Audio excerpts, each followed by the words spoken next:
the dev team from Wuthering Waves just gave a massive update, and this update kind of shows exactly why Wuthering Waves is going to be successful. And don't worry, I'm not just going to be spouting the same old nonsense that everyone says online. Genshin could never, and this is the Genshin killer. We're actually going to go into depth about some of the points that I don't see quite a lot of people talking about, and analyzing the recent dev talk, as well as exactly why I believe that Wuthering Waves will have a lot of success in the gacha space. Okay, so let's get straight into it. If you guys did not know, Wuthering Waves did have a closed beta, the actual second closed beta they ran, and from this, it was pretty good. I did not get into the closed beta, but hey, we live. But I've been watching it quite closely. I've been taking note of some of the larger changes and how this development team is acting, and kind of what they're trying to do exactly. Now, even before this initial beta, they had, I think, another beta before this,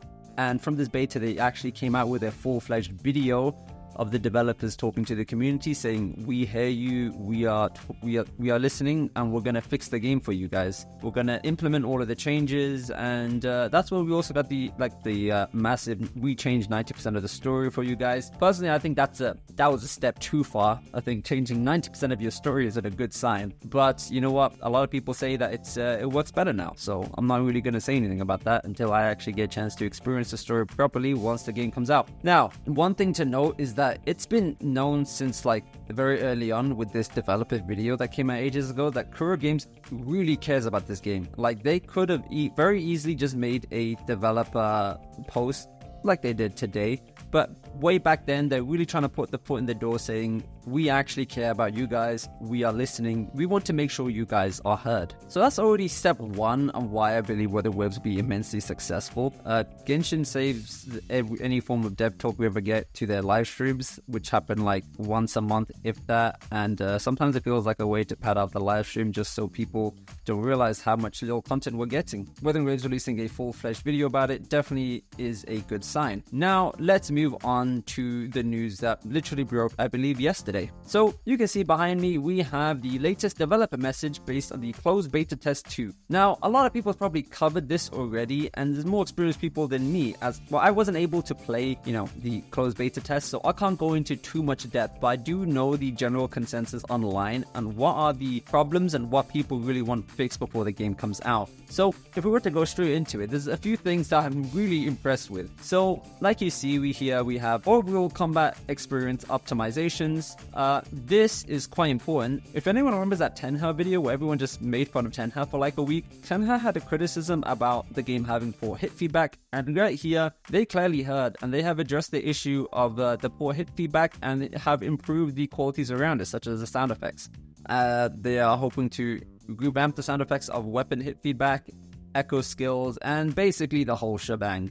So they are, making the system, they're going to make the combat feel way much more responsive due to this, I feel, since it's going to be, a massive aspect about the game. Number 2, we have character-specific combat optimizations.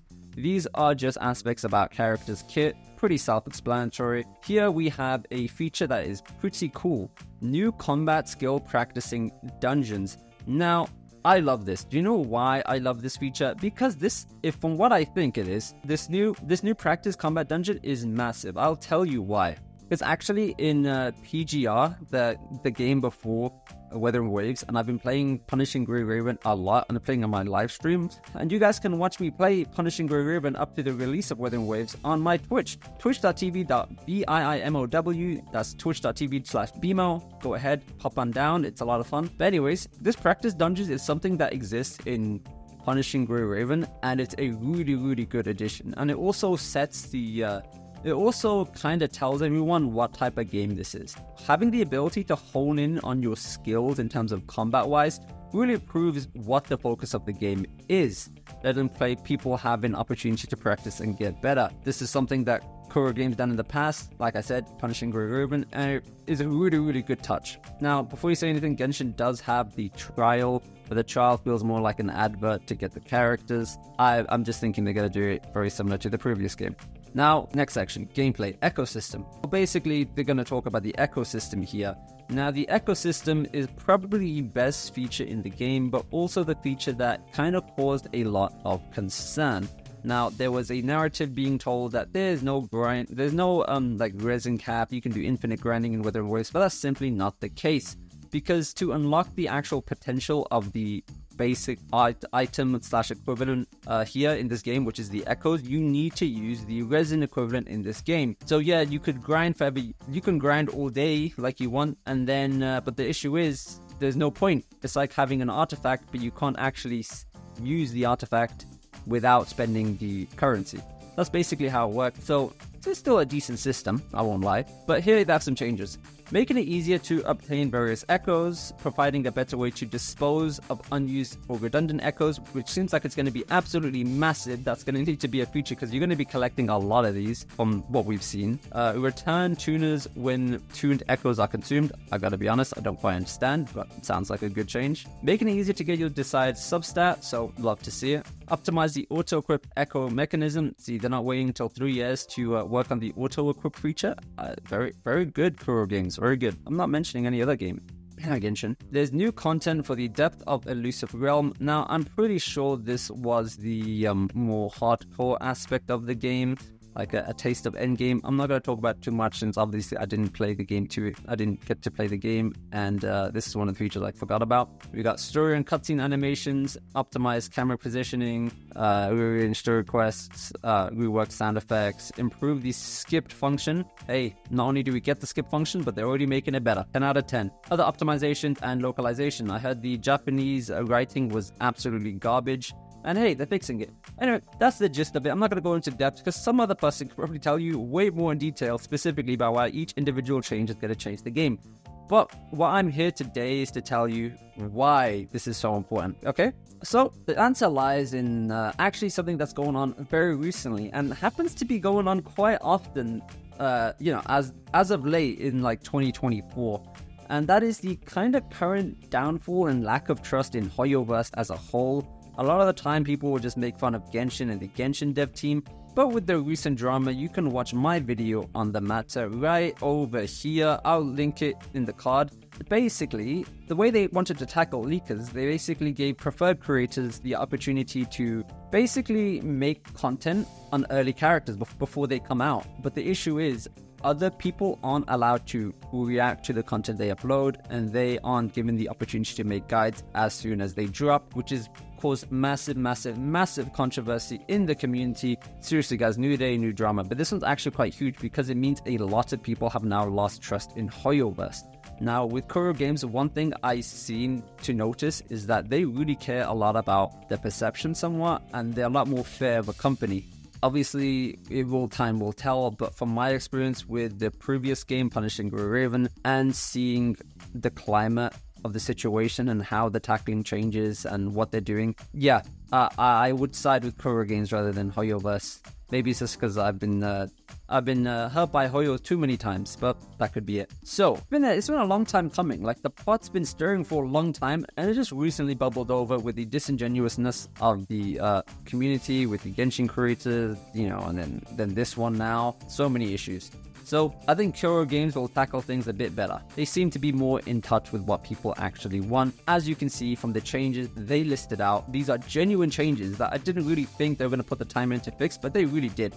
Yeah, I made another video about Wuthering Waves, about some information that came out. Probably check that out if you want. But the gist of it is, the game is probably set to release a lot sooner than you think. And that's the fault of Epic Games and some other stuff coming out recently, which basically said it would release at the end of May. Extremely soon. At first, I was very skeptical and a bit worried because I'm like, that's a bit soon, guys. I don't know if this is cooked yet, especially with some of the changes we have to see. But after seeing the devs work really hard and not take 3 years to implement basic changes, I would say, you know what? I feel like this could do well. And I feel like they kind of are going to take advantage of the Hoyo coming downhill and a lot of people losing trust. I would imagine a lot of people would jump ship to Kuro Games, but I mean, I don't know. Hoyo makes them a lot of money, so a lot of people will say they're upset. But if that dough keeps rolling in, who knows? Just because, yeah, even if Wuthering Waves will be a success, I don't think it will get to Genshin's level. Side note, but just want to put that out because a lot of people are extremely overhyping the game, thinking it has to dethrone Genshin when, you know, a game to succeed, it just needs to, you know, just succeed. You don't have to link it to another game, even though I do believe Wuthering Waves exists as a clone of Genshin, but now they are becoming more separate as time goes on, and it's a good thing. I don't want to get into that debate here. With the current fiascos, I feel like a lot of CCs want more security. Look at what happened with MTash recently. So working with Hoyo has become very difficult for a lot of people, and I'm sure Kuro Games have noticed this, and then they will try to get a piece of this pie, okay? And only fair. And this will give a lot of opportunities for a lot of new people. With Genshin's image kind of being tarnished for long-term players and how they completely are disregarding long-term players, it seems Kuro Games is putting their foot heavily in the door into the combat-focused, more not try-hard but hardcore experience, with them implementing this practice domain and working on the combat again and again and again, trying to fine-tune all of these variables to make it a really good experience, and Genshin going the other way, trying to make it Genshin Roblox. Hey, Genshin Roblox sounds like fun, but at least now these two games have very, very clear, they have a very, very clear difference. I would say the difference wasn't so noticeable a couple months ago, but now it definitely is. Talking about, you know, hoyoverse companies and sponsors, one thing that did come to mind, I did remember having spoken prior to individuals saying that the companies that sponsored them, that worked closely with hoyoverse, have reached out and asked if any other companies have, you know, spoken to them about potential collaborations. Now, if you put one-on-one together, this is probably asking from the Genshin sponsors if anyone from Kuro Games have reached out. So everyone is aware of what's going on, and so Kuro Games, I feel like, is now going to make their mark, because Genshin does have a reason to be worried about this. Like I mentioned previously in this video, the reason why Wuthering Waves will be a success doesn't lie in just Wuthering Waves. It lies in, we have to discuss another game called Punishing Grey Raven, the game Kuro Games made before Wuthering Waves. PGR is a great game. I love PGR. It's the first game made by Kuro Games, and for the first game a developer made, they hit it out the park. These guys, I love this game. 10 out of 10. I've been playing it all day. Literally, I've been playing it so much that I stopped doing my dailies in Genshin. I mean, I stopped playing every other game because I'm playing PGR because I'm having so much fun with it. I don't even want to go on my Twitch. So with the success from PGR, they can now have some funding to play with in terms of trying to push Wuthering Waves. One reason why, when I did speak to some people about PGR, even though the game is great and it's like a very unique game, you can't get that experience in any other game. Seriously, this game is amazing. I'm working on a video about PGR. Who knows, I'll get out. I'm a lazy guy. I always forget to make videos.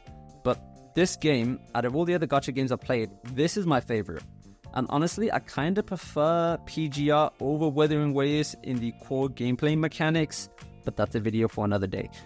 But the reason why you don't see a lot of people talk about PGR is because they just simply didn't have the money to market. Genshin, you see everywhere. Everyone is sponsored. There's ads everywhere. They push the game everywhere and anywhere they can see. And because they're able to do that, they basically can have somewhat of a monopoly on the gacha space, having enough money to pay to advertise the game. Unfortunately, with PGR, you can't just kind of compete with Genshin like that. So it's a lot more of a niched game, but thankfully with the backing of PGR, they, learned their lesson, and now they're pushing Wuthering Waves a lot. I mean, just looking at the numbers on views on the latest trailers of Wuthering Waves, it's staggering. It's really good. And now they're actually advertising the game. It's so bad with PGR. I remember going on their Reddit page, and then I saw a post literally saying in caps, "I finally found a PGR advert." And this is, how on earth, how has it gone so bad that people get excited when they see one singular advert for a game that they play? So if PGR had the success that it had, without having any push with it, I think Wuthering Waves would actually be able to do really well. But here's the thing, that's all good and all, just saying that maybe they'll do good, but there's been a lot of push from Kuro Games. They're trying to get their name out there because, again, PGR is the only way to get long-term fans right now, is to get people playing PGR. I sound like a Kuro Games sponsor. I wish they sponsored me, but they don't.